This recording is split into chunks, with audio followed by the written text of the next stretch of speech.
many years ago, while I was still in Palo Alto, I was meeting with the client and we were talking about what's the next step with the client.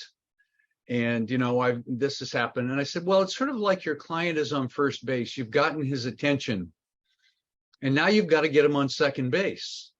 And he said, oh, what does that mean? And then I drew a baseball diamond. I had never even thought of this before, but all of a sudden I was drawing a baseball diamond. Well, first base is you get someone's attention and they're interested. And then you've got to have a conversation and get a meeting with them. And then you get up to second base and then you engage in the selling process. And then you get to third base and then you negotiate and close the deal, et cetera, et cetera. They said, oh, this is brilliant. This is genius. And so I thought, this is pretty good. So I sat down on my computer that afternoon and I drew it out on my computer. I said, this is pretty good. I like this. And I fine-tuned it and I worked on it and I tweaked it and I started sharing it with clients. Then I wrote about it. I did a lot of teleconferences about it back then.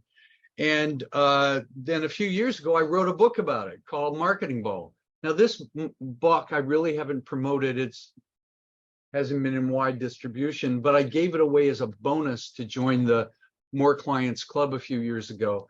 And now I think I'm going to rewrite it and publish it now that I've fine-tuned it, and I think I've really got it to a level that it really is what I want. But I'm going to just do some editing and add some things to it. So I'm going to be doing a giveaway for this book, for 10 copies of this book that I found on my shelf, but you have to stay at the end to get a copy. Okay, so that's my incentive to stay with this to the end. So Marketing Ball is a tool and it's a model to really help you show what's happening in marketing and attracting clients.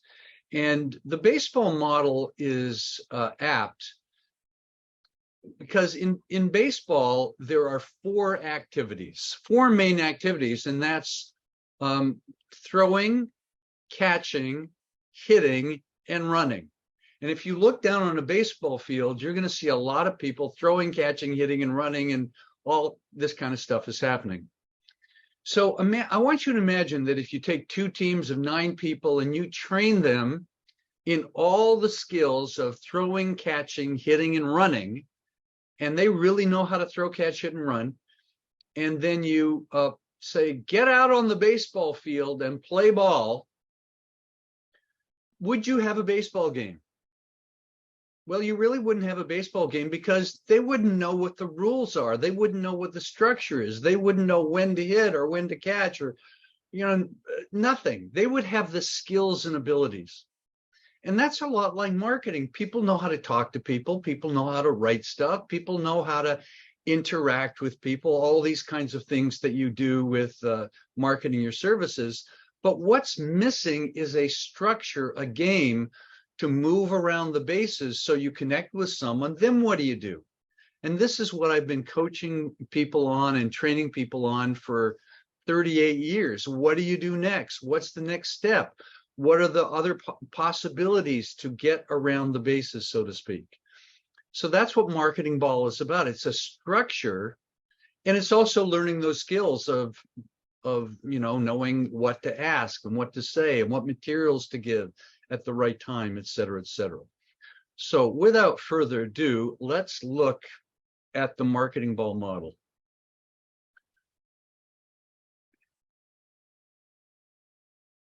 Okay, so you should see the Marketing Ball model here, and I'm just going to show the whole thing, and then I'm going to zero in as we show it here.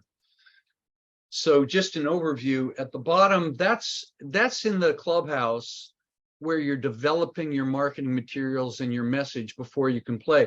That's where you're learning to throw, catch, hit, and run. So you got to put some of those things together. Then you get up to home plate, and then you take your first action, then you get to first, and then you take another action and get to second, and then another action, get to third, and the final action, you get to home. And when you got to home, you have scored a new client. Okay, so let's blow this thing up.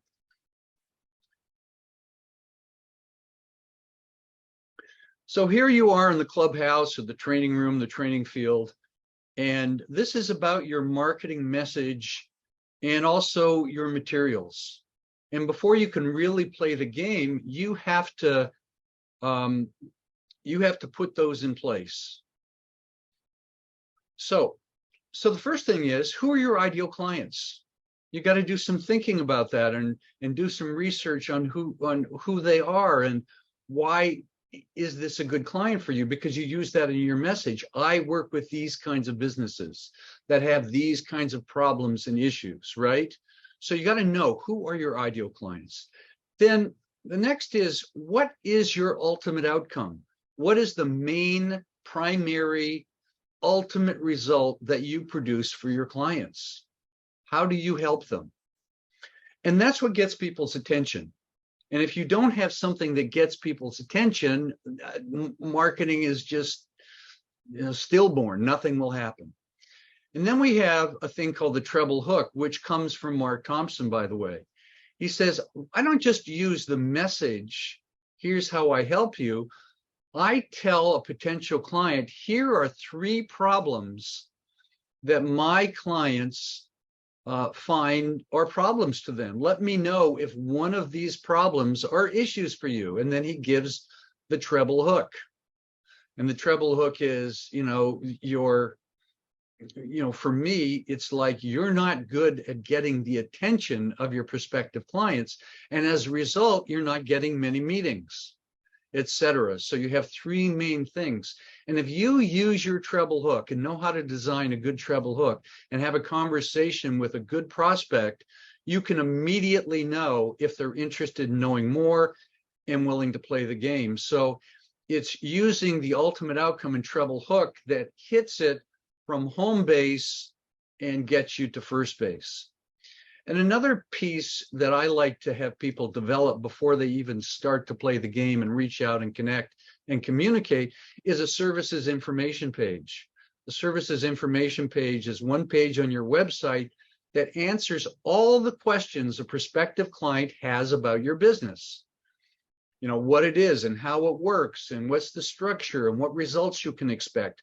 One page. And it's a funny thing. I look at really good websites all the time, and it's got good information and it's got a blog and it's got a homepage, but very few pages have a good services information page. It's really important to, especially when you get to first base, to get people onto second base and to go to the next step. Okay, so you got to put all these things together. Then you can play ball. Okay, so you're in home plate, and home plate is any opportunity to connect with anyone.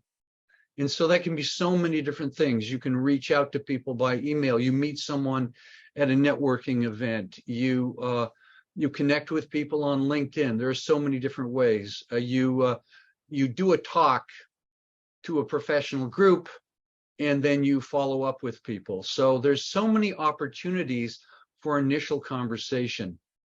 And so the first base is you've got a meeting with someone.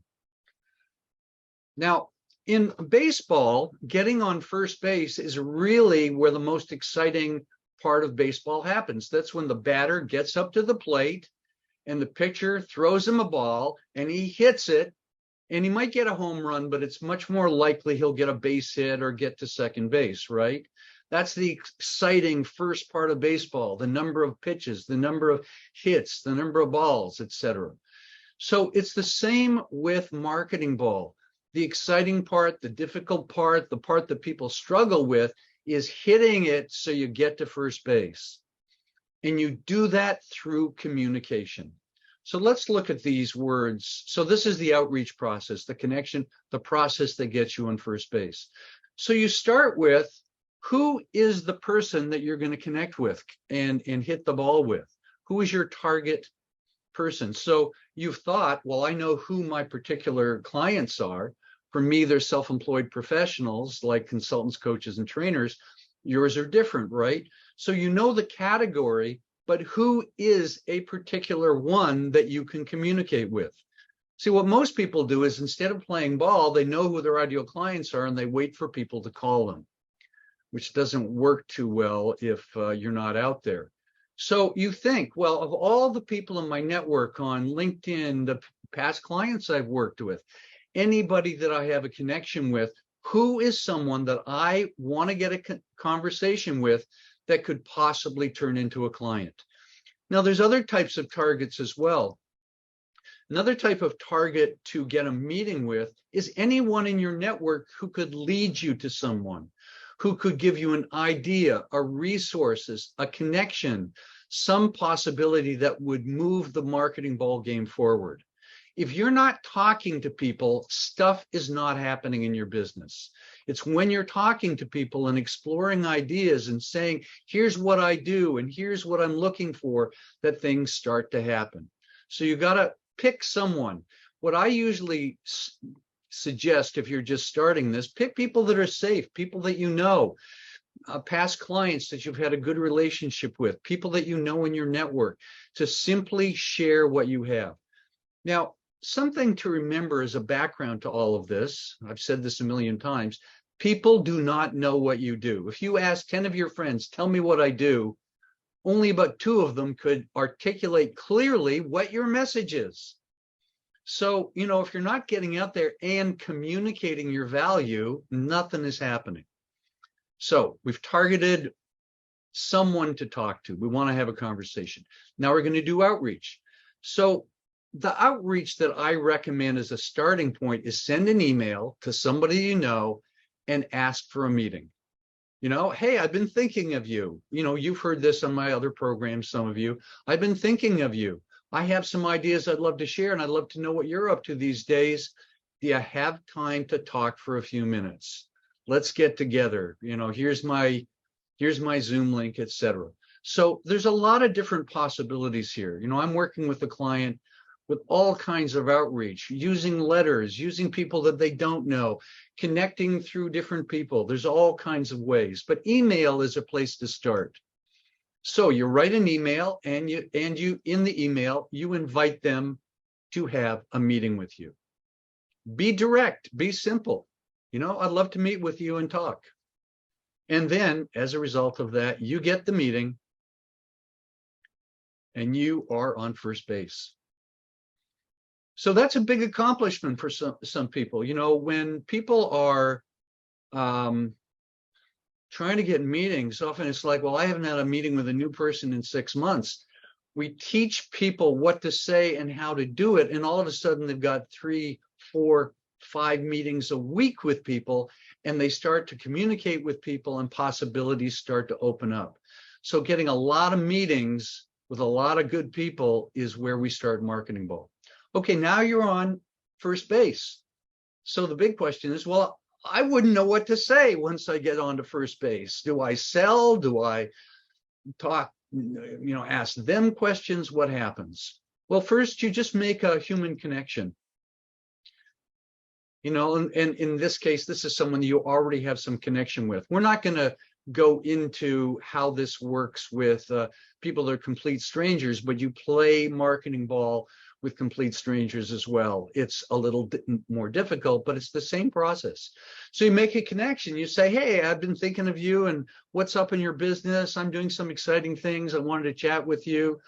I'm specifically looking for people that have some of the problems that I'm solving these days, and I want to tell you what those are, and I'd like to hear them from you. If you do back and forth, people, that can really work for networking connections.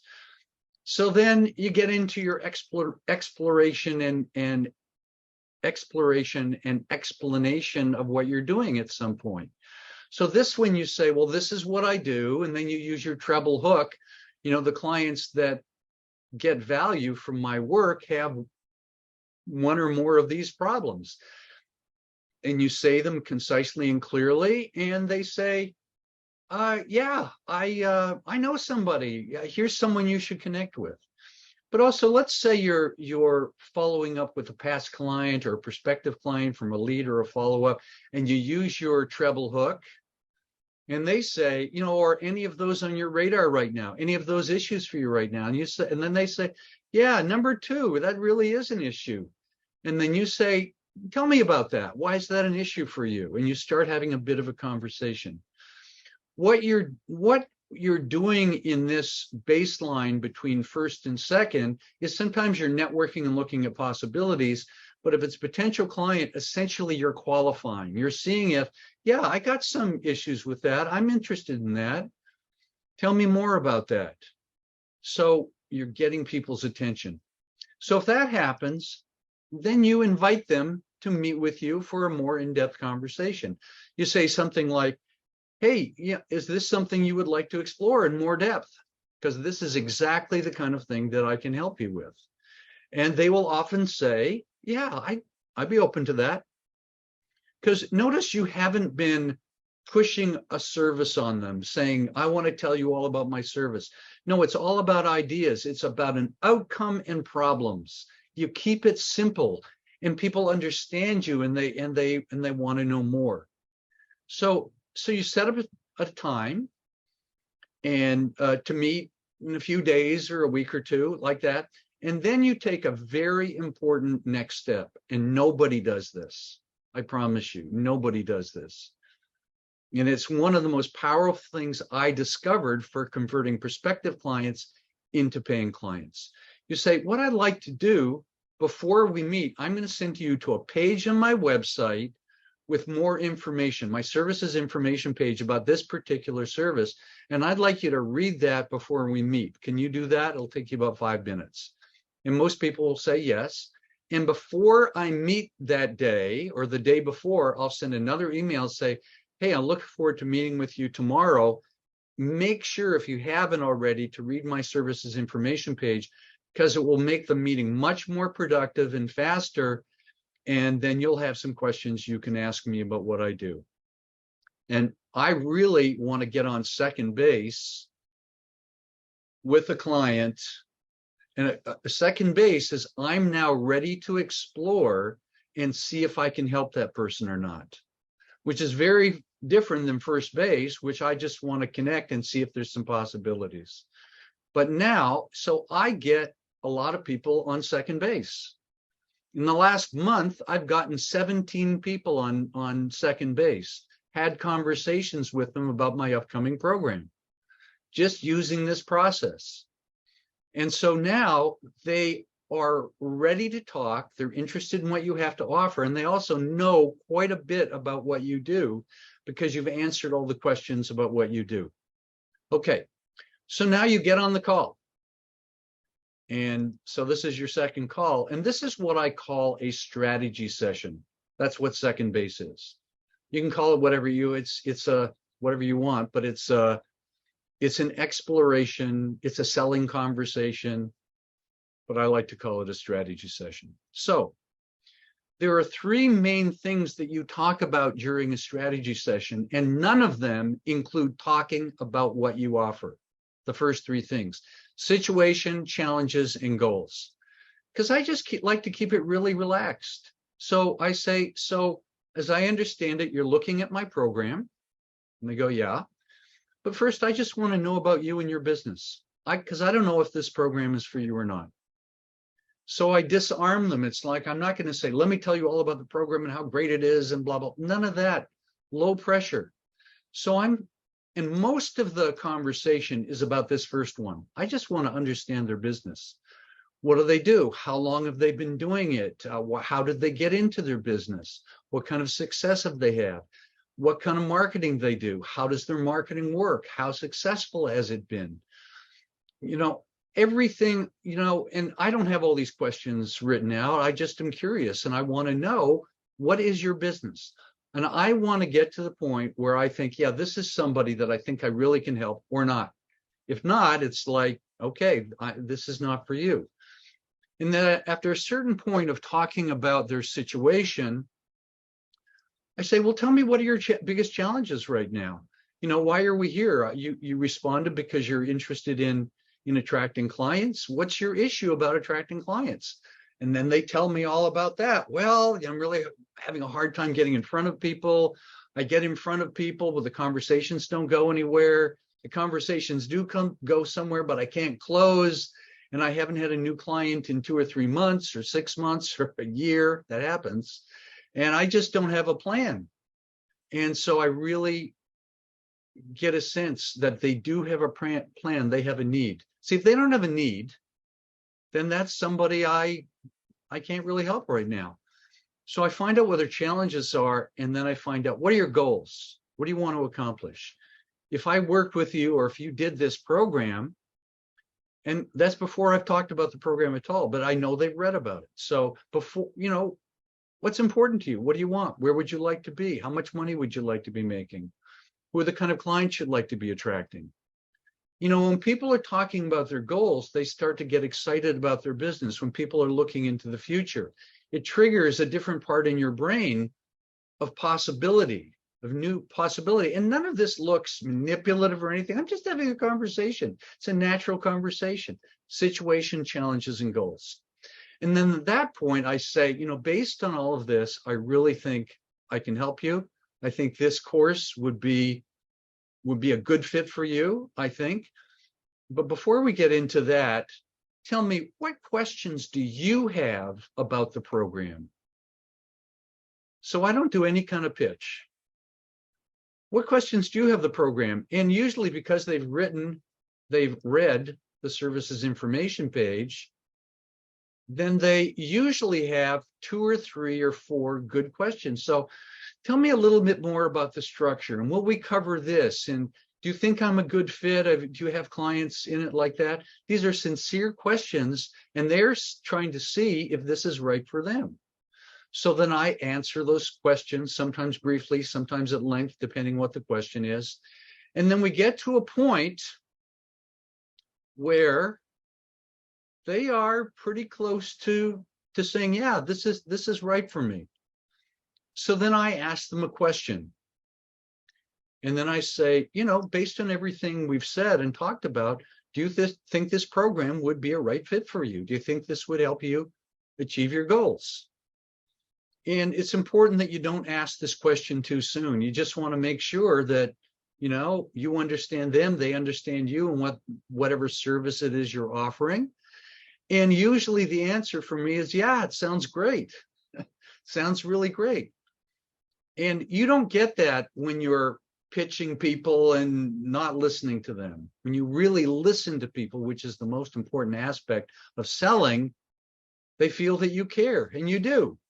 And you've answered their questions, and they're ready. So they say, yeah. So you say, okay, well, I'd love to have you in the program. Are you able to do it coming up in the next few weeks? And they say, yes. Okay, great. Now, in some cases, if you're selling to a bigger company, at that point, often a proposal is required. But I don't do proposals, so you may or may not, but we're going to skip that for now. But you would say, so here's what the program is, and it, et cetera, let me do a proposal for you, and you go from there. But my final close is on pricing. And that's their last question. If people start to ask me questions about pricing up here, I say, can we wait on the price later? That's the last question. I just want to make sure every other question is answered first to make sure there's a fit. And people usually say, no problem. Okay, so then we get to, what's the price? And I say, well, the price is X dollars. Does that work for your budget right now? That's a close I've been using for years and years and years. And people go, oh, yeah, sure, I can handle that. And we're done. We're home. Ta-da. And then there's finalizing things. I send them preparation work, and we set up the link for them to pay and all of that. And in this period of a short outreach, getting on first base, a short meeting, then a meeting that lasts for me about 45 minutes to an hour, depending on a number of things. And the close, I'll tell you, is the easiest thing of all, really. Is it a fit or not? And will it work for you right now with your situation? And does the fee work for you? And we're in. And I say, great, fantastic. So excited to have you in the program. Here's what we'll do next. And that's how I play marketing ball and attract all the clients I ever need. So what I want to do is we've got to get rid of the marketing ball model here. I want to open it up to any questions you have about this that I didn't cover in this, or even ones that I covered and you want to know in more depth. So to ask a question, and I'm going to go off of this, and we're just going to go, let me see, go to speaker view. So who has a question?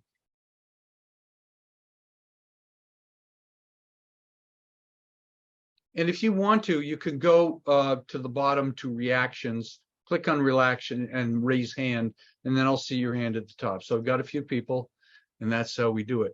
So Graham, what's your question about Marketing Ball? So this is really clear, makes a whole lot of sense to me, but the example you've used is with a client that would be qualified and interested.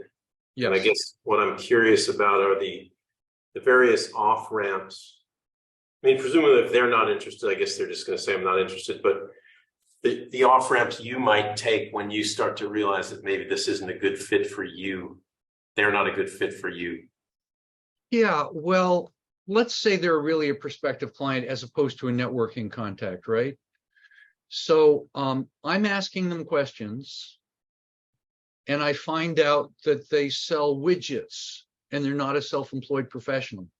I don't know how I got on the conversation. And I might say right then, look, based on what you're offering, that's really not who I help. I'd love to help you, but what you're doing is not my expertise. So thanks for letting me know, but my services aren't for you.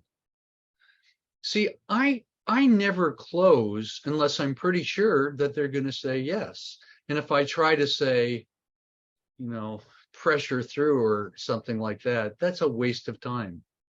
Some people never feel pressured. They never feel manipulated. They always feel taken care of. I'm already talking to someone who's pretty qualified and interested. So, you know, I would usually find that out in the first conversation before I even get to second base, right? And sometimes I'll be talking to someone going between first base and second base.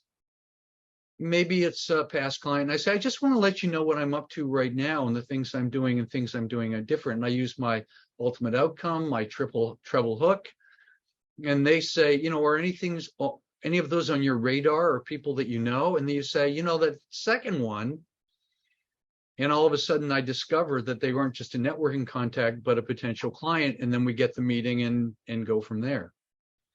And I've done that many, many times. I guess my second quick question is, you said the second meetings for you is about 45 minutes to an hour. How long is the first one typically? It can be 50 minutes to half an hour. Okay, thank you. Yeah. Good questions. Thank you. Okay, Joe is next. Can you hear me, Robert? I can hear you. Okay, well, my question as you were going through it was, it relates to the qualified buyer in that where do you find out whether they are the person to write the check? And I found I was talking to somebody that was very interested lately, and then I found out at the end they weren't the ones that really had their pen over the checkbook, so they had to go to somebody else to find the money. Yeah. Sometimes I'm sure you've had that experience. I just wondered how you handle it. Well, you want to find that out as early as possible, often in the initial conversation. So you'd say, yeah, I'd love to meet with you. And you'd say, you might say, if you get a sense of that, who besides you makes decisions on projects like this or trainings like this or programs like this? Who besides you in the company? Oh, so Joe Blow. Would you like to invite him to the meeting as well? And then, then you can send the services information page and say, tell him that you had a conversation and this is the issue. And you think you found someone that maybe can help you and you'd like to have a conversation. Now, it's dynamically different. There's so many people in different situations, but you don't want to if you get to the end and you do a close and you don't know that yet, shame on you. You should know that earlier in the process. That's Right. what I felt about myself. I thought, no, I should have done this ahead of time. And then I realized I probably didn't have the right scripting and earlier in the process. So thanks for that. Right.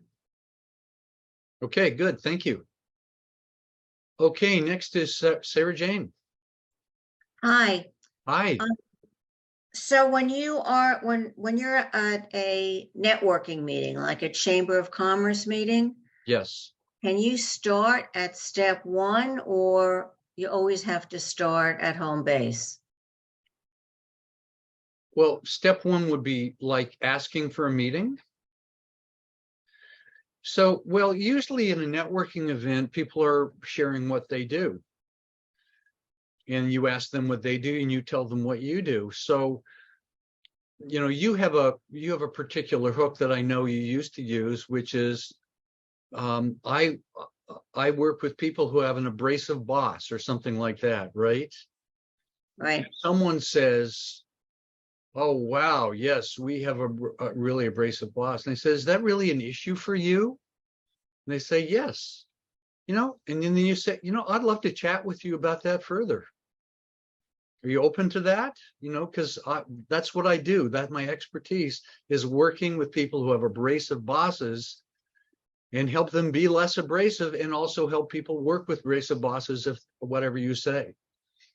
And that's the hook. And they say, yeah, I'd be interested in that. So can I get your email? And I'll send you an email, and I'll also send you more information. And then you can, in some cases, get right. Then you're already on second base, because you've had that conversation in person instead of it being over the phone or by Zoom. But in some cases, not. You might want to have an initial conversation first and then send them the materials. Okay. You have to be careful about not overwhelming people with too much stuff too soon. And so sometimes slowing things down is a smart thing. So you might say, get the card. I'd love to chat with you further about that. Is that okay? Can I send you an email? And you get the initial meeting and have a short chat. Then you then you do a little more qualifying, and then you send the information, and then you have the second base conversation. Okay? Okay, great. Thank you. You could play it like that. Okay. Okay, good. It's always dynamically different. Everyone's different. Sometimes it's like this should work, but it's not. You try different things. Okay, thank you. Okay, you can just put your hand down. Okay, so Kelly, you're next. Hey there. Hi. So I am thinking about the services information page, and I saw some people put, because I commented and asked about it, some people put some things in the chat, which I'll look at when I can, but can you just tell me more, or are you going to go over this more in your program? For one, my question was, how is it different from a sales page? But then just, how do I know if I have a good one? Yeah, you're in my program, right? Yes. Yes. Okay, so we're going to be covering this in great detail, but Okay. let me answer that question. So, the difference between a sales page and a services information page. This is something I discovered only a couple of years ago, and I've been teaching people in my programs how to write these pages. A sales page is hey, you have these problems and blah, blah, and you've gone over this, and it's sort of a narrative where you're explaining how wonderful your program is. The problem, you know, these used to really work really well for selling things online, especially books and manuals and videos and this kind of thing. But I found for selling professional services, it kind of is, those kind of letters are kind of a turnoff. It's like feels like a shaggy dog story about, you know, all this stuff, and they're never getting to the point. And I thought, you know, if I got somebody that's interested and they've got their attention, I just want to let them know what my program is about. So it starts out with 10 or 11 questions that everyone wants answered about a particular service. What is it? Who is it for? What are the results that you can expect? How does it work? What's the structure? What does it help you avoid? Things like that. So we have a list of 10 questions. And then in the program, I give you 5 or 6 good examples of that. And so you go, okay, well, my service is this. Let's see how other people wrote that. And you go, okay. And then you write a paragraph or 2. And then the next one is, what are the problems that you solved? And then you talk about that. And before long, you have a good services information page. Then you send it back to me, and then I give you input on it. Oh, okay. And Cool. we're going to be doing something new in this program, brand new. I've been experimenting with ChatGTP. Something that you can do is you can take your first draft of your services information page, post it in ChatGTP, and you can say, can you please refine this, shorten it? You can try it a number of times, and it will do some rewrites and editing for you that will make it better. Sometimes it will make it worse. So you can play with that. Not only that, here's a really exciting thing that I just figured out yesterday on ChatGTP. You can think of, there's a guy called David Ogilvy. He was the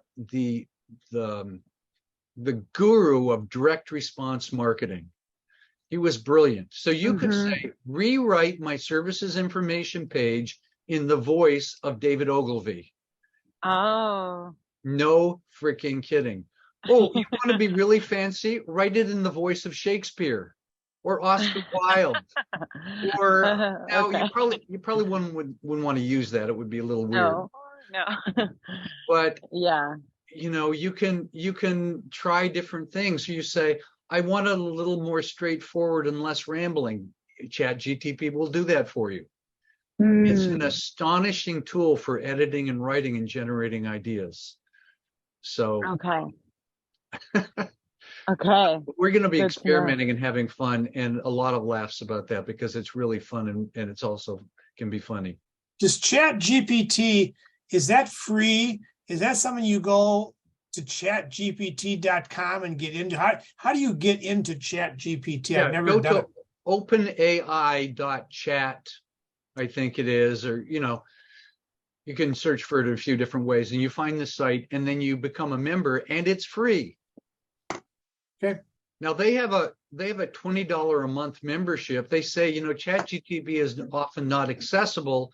So if you want it to be accessible 100% of the time, pay money. I've always found it to be accessible, so I'm not paying any money. I think. But of course, once you start in it, and I have not done that yet, now you're, it's just like fishing. They go out to your whole world, probably. It has read millions of books. It has watched zillions of videos. It has read tens of thousands of blogs. And it's a language processing thing that takes information appropriate to your question. And the key to making ChatGTP work is asking great questions or putting in data or written stuff that you want edited or changed or altered or whatever. Okay. I was working on a letter yesterday and I did it in 10 different voices. I said, write this as if the Beatles were doing it as a song. No kidding. And it made it as a song. And I said, let's try Bob Dylan. And it was even better. Wow. It's insane. All right. Thank you. Now, just coming up with perfect emails to send out that way, there's a lot of ways to tweak that. I was working with a client today and he said, well, here's my email I'm sending out to a client. I said, let's run it through ChatGTP and it improves something. So it's it won't generate perfect copy for all your marketing, but it will really help you think it through. And not only that, I created a prompt for create a treble hook based on this, and it created in 1 minute nine hook statements that you taught me. And then I said, wow, this is amazing. But it will give you ideas. You'll go, oh, I get it. My writing is kind of flat. I can make it a little more interesting. Or if it's too wordy, it will make it simpler. and you can really use it as an editor. And just like that, you get it. Okay, next question is Jim Katzenberger. Yeah, Robert, can you expand a little bit on this treble hook concept? Yeah. Let me turn it over to Mark Thompson, the inventor of the treble hook, unless he stole it from somebody else. So Mark Thompson, tell about a little bit in a couple minutes about how to write a treble hook and why it's so powerful and why it works. Well, on the surface, let me just say it's probably one of the hardest things that you may ever do, because you have to take your business and be able to determine what makes you different. Why are you different than your competitor? Why would someone work with you versus a competitor? So it's a very introspective process initially that you have to work through, which Robert does know how to do and can help you do that, to figure out what are the three things that are most important that you have to offer. And then after you figure out what they are, you need to determine in a very short sentence, like 2 sentences, 3 sentences, you have to be able to determine what is their life like in your absence. In other words, what are the consequences of not having you provide them with the service of this one, whatever it happens to be. So Robert might say, well, for Robert, it might be, well, being able to write impactful introductory emails. And without that, you know what? You don't get any new customers. If you don't get that, you don't make any money. So you got to figure out, but you got to figure out what does that mean to the customer to not have you? And then I always believe in threes, God, it works well, the 3. Not always 3, Father, Son, and the Holy Ghost. Always 3. And then you have, and then when you get someone on the phone, you say, hey, I don't know if there's a fit between what you may need and what I'm good at or what I'm best at. Let me just give you a 2-minute headline as to why people like yourself who have a plethora of resources. There's tens of thousands of marketing consultants roaming the earth. Let me tell you why they want to talk to me. And here's the 3 reasons. You give them the treble hook, and then you say, is there even one of those that's worth talking about? But those 3 things have to truly be what you're good at, what you're the best at, and they need to be impactful. Otherwise, they say, well, I don't need any of those things. The thing I want to emphasize as well is the treble hook isn't really, even though it's coming from your perspective, it's not about me, it's about them. Right, it's not their problem. You have this issue and it's costing you this. And it has to be, it's tricky to do, but it has to be on the money, and they should go, yeah, that's an issue. It can't be generic.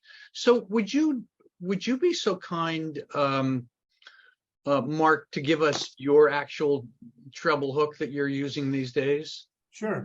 Well, can you please just clarify where you have this on your website in terms of I don't have it on Robert's model? He doesn't have it on his website. Oh, I see. Okay. This is something you need training in. Although I've written about it, look through my blogs. I have some of this on my blogs. Go to my blog at actionplan.club and search through in the last few months. You'll find it. I don't know where it is right off the top of my head. Yeah, I've been writing a lot of this stuff. You asked, so here they are. Yes, go ahead. When people appreciate having a conversation with me, it's generally for 1 of 3 reasons. Could I just share with you what those are? And if after that you want to know more, that's great. If not, we can just be done. Fair? Fair. Okay, so they're frustrated that there's a lack of a consensus around the alignment of the future strategy of their business.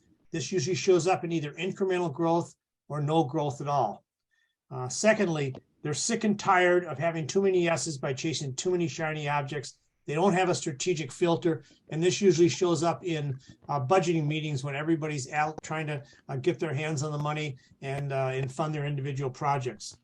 And number 3, there's a lack of a seamless connection between the strategy and the execution, and companies become concerned because it impacts the financial performance of the business in a negative manner. If there was even one of those that was worth talking about, which one might it be? Great. I said that kind of fast, but we're having a recording of this so you can listen to it later. Okay. So but the point is, the takeaway is in the first, if you caught that, and I did speak kind of fast there, I'm sorry about that, but I get excited when I'm with Robert.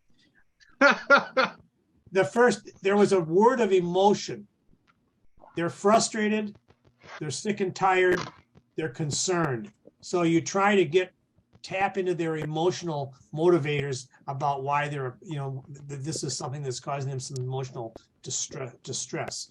And that's part of doing it that way. So anyway, I will tell you that here's the other thing is it immediately takes the conversation right down to a precise point and allows you to separate the wheat from the chaff and determine whether you really have a prospect or not. Great.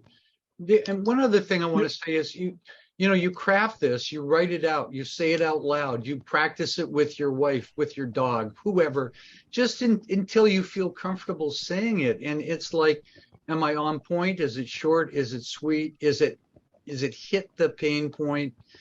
And then you try it out with somebody. Try it out with somebody safe, and then after a certain point you feel comfortable enough to do it. But it should never sound overly crafted, even though you have crafted a lot. So because it shouldn't sound like fake marketing copy. It should sound like you just thought it up in the moment and said it. Yeah, conversationally. And here are these issues. You're struggling to get meetings with clients, and because you can't get their attention, you just can't get meetings, so you can't move forward with your marketing. So whatever it is, you try it a bunch of different ways and then you nail it. I'll leave you with this last testing filter for this process, and it's a little brutal, so I prepare you for this, but it kind of comes down to, if you have cancer and I have the cure, you don't ask for the brochure. So you want to be able to identify what is the most painful, brutal situation that might be going on in someone's company that you have an answer for. And if you do, and you've hit on it, they're going to want to talk to you. They're not going to want to say, well, why don't you just send me your brochure or send me a book or if you've got a problem that's really painful, that's difficult, they're going to want to talk to you about it. Right. And then you send them the brochure anyway, but you don't want. Then you send them the brochure anyway because Robert SIP, made you put it together. Yeah, but you don't. But you don't do it initially. Exactly. Okay. Hey, thanks, Mark. We were on one of Robert's events probably 18 months or 2 years ago, and I heard you share your travel, and I just thought it was very impactful, right? What you do and I do, we overlap some bit, so I found it very insightful and helpful, but it was great to hear the process of how you get there. Right. So I appreciate that. Thank you. You're welcome. Fantastic. Okay, now I've got a recording of this I can share with my existing clients because I can't find the other one. Okay, Leon Theron, you're next. I don't want to agree with Mark. I just want to ask the approach. He said it's very difficult to design this travel because you have to understand what you really do. I'm hearing a little bit there of describing the features of my service, whereas I would prefer to be able to identify what you call the ultimate outcome. Yes. So rather than say we do these things, the clients I work with don't feel frustrated or have solved the frustration, that thing that Mark described, the clear alignment. So it's really saying the same thing. It's just that where I'm coming from is a little bit different. I'm coming from the client, not from me. Right. Well, there's this conversation I've had a million times about benefits versus problems. And in some services, you've got to talk about the benefits. In other words, I work with clients who want to achieve this. Now that can be good attention getting as well. But as Mark and I have discovered, if you talk about issues, problems, concerns, pain, it often gets more attention, but it doesn't work 100% for everybody at all times. What absolutely doesn't work, in which people talk about all the time, is they talk about their process. Let me tell you how I work with you. And that's the last thing people want to hear. They do want to hear it at a certain point. It's in your services information page. What we do is we meet with you and we analyze this and we talk, it's like that ain't going to get their attention.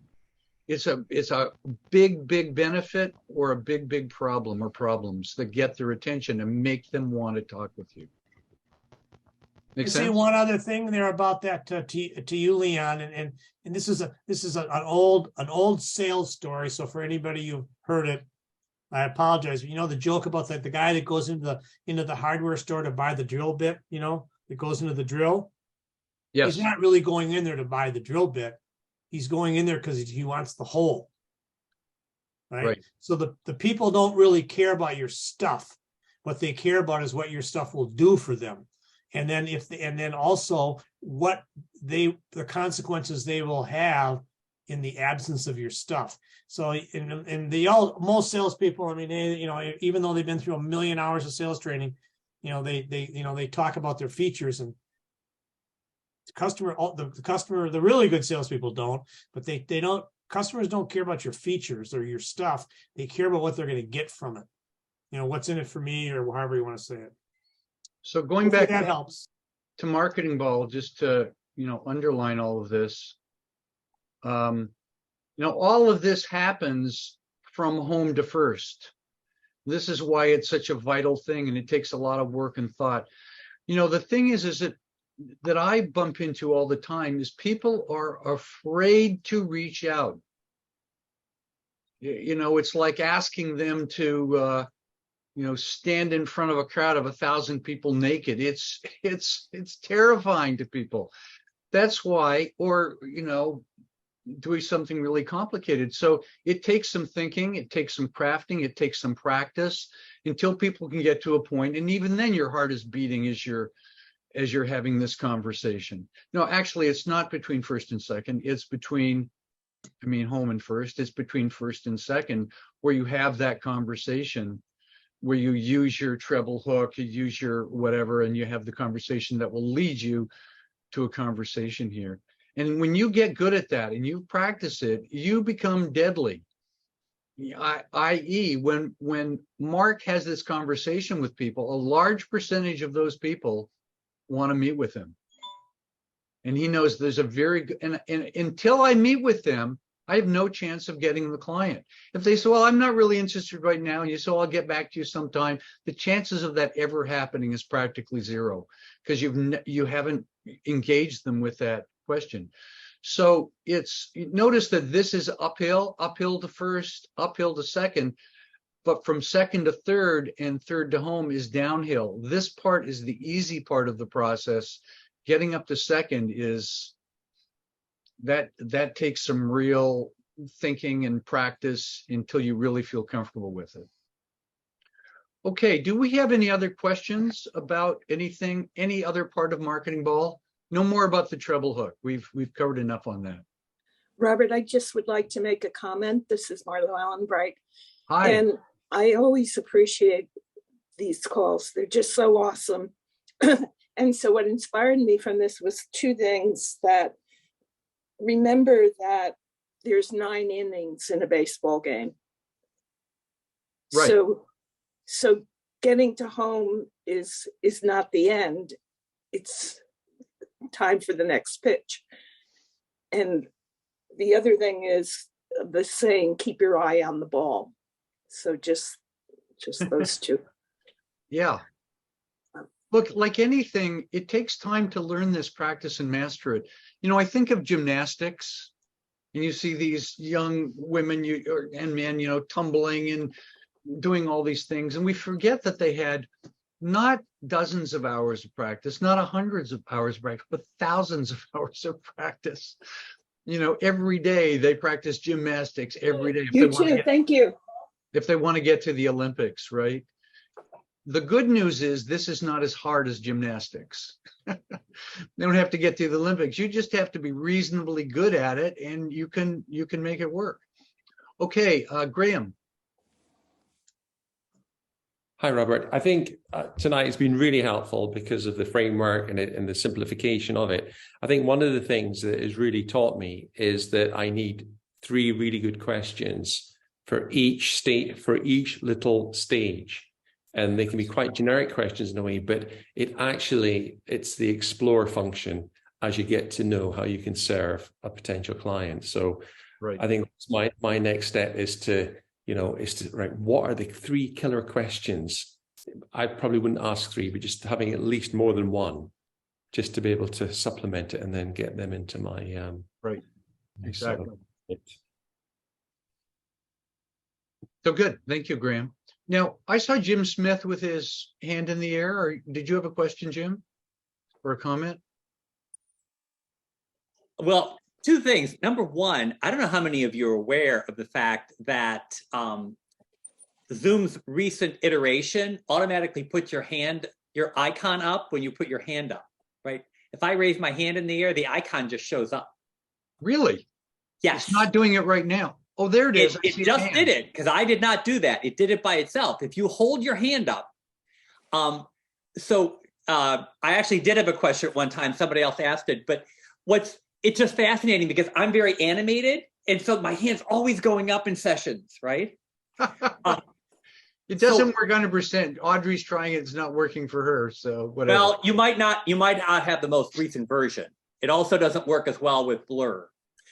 Anyway, Robert, I did have a question. Okay. And it's more peculiar to me, maybe people like me and Audrey, who are ancient veterans of your program versus, currently enrolled. Like I always like to share with people, I spent $10,000 on Robert's program back when I did not have $10,000, and I was terrified. And 3 months after I started the program and I put up a new homepage and a new sales page, I landed a client in China. I'm in Cleveland, Ohio. I landed a client in China who found me in the internet, and that paid for my health program. So I've always been a groupie. By the way, our upcoming program is not $10,000 anymore. So I know. It's but rated for inflation, I know. I was also paying 4 high school tuitions at the time. So the question I have is, would you be willing to share with us veterans who aren't re-enrolling in your new program the revised set of questions for an SIP versus the old set of questions for a sales page? If I reach out to you? Yeah. If you email me, so this is, well, look, there's a page on my website about this program and about one-on-one work where you can see how I do it. I mean, just go to my website under services, you can see my SIP. I have 2 of them, so it's pretty simple. Okay, good. Good tip. Thank you. Yeah. Okay, good. Okay, so any other questions about different phases of Marketing Ball? Second to third, third to fourth, any of that?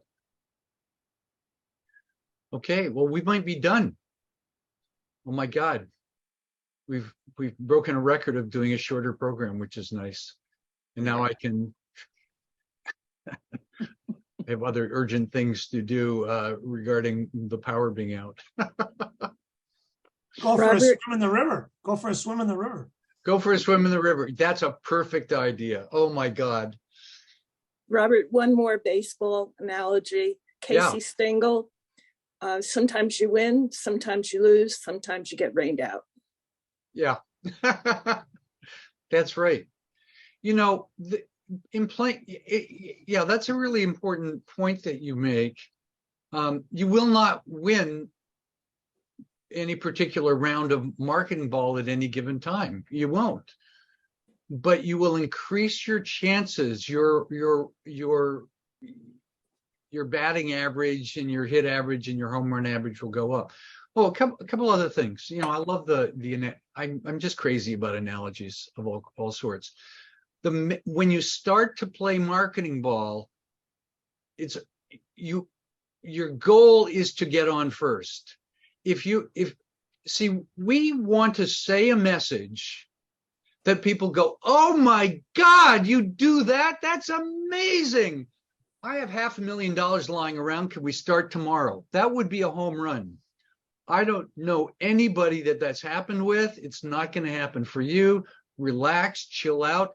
If they have mild interest and they want to chat with you, that's a win. Every movement forward is a win in the game, right? So you play the game that way.